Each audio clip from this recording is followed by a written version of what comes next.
Ya, selamat pagi, salam buat kita semua. Pada hari ini, saat ini saya membahas tentang pentingnya baptisan air. Saya mulai dari membaca Alkitab, Injil di dalam Matius pasal 3 ayat 13 sampai dengan yang ke-17. Demikian bunyi firman Tuhan. Maka datanglah Yesus dari Galilea ke Yordan kepada Yohanes untuk dibaptis olehnya.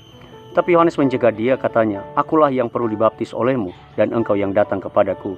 Lalu Yesus menjawab, katanya kepadanya, "Biarlah hal itu terjadi, karena demikianlah sepatutnya kita menggenapkan seluruh kehendak Allah."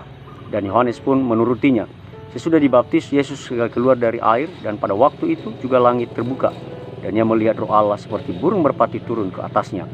Lalu terdengarlah suara dari sorga yang mengatakan, "Inilah anakku yang kukasihi, kepadanya lah aku berkenan." Nah, saudara-saudara yang kekasih, bahwa baptisan air adalah sesuatu sebuah peristiwa yang harus dialami atau dijalani atau dilakukan oleh setiap orang yang percaya. Ya, setiap orang yang percaya. Ini sangat penting karena lambang daripada kekristenan adalah, salah satunya adalah dibaptis atau diselamkan. Ya, diselamkan. Karena kalau hanya dipercik, itu bukan dibaptis namanya. Ya, namanya itu tetap dipercik. Ya. Nah, kita bahas.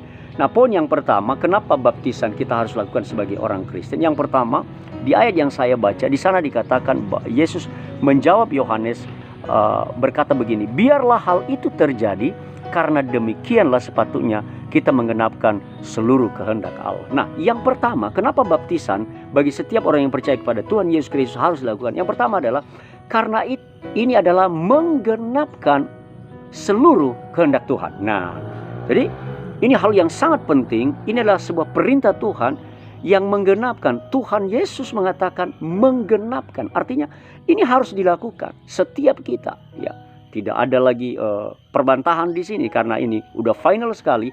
Ini adalah menggenapkan kehendak Tuhan. Itu yang pertama, menggenapkan kehendak Tuhan. Yang kedua, kalau kita melihat di sini adalah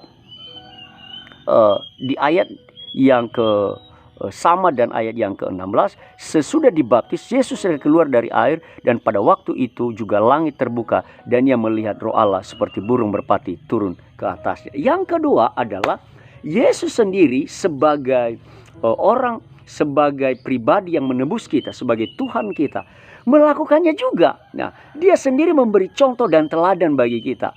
Kalau saja Tuhan Yesus mau dibaptis oleh Yohanes, apalagi kita sebagai orang yang percaya kepadanya. Artinya adalah kita melakukan ini karena meneladani Yesus Kristus. Haleluya. Puji Tuhan, puji Tuhan. Nah, ini harus kita lakukan. Semua orang harus melakukan ini.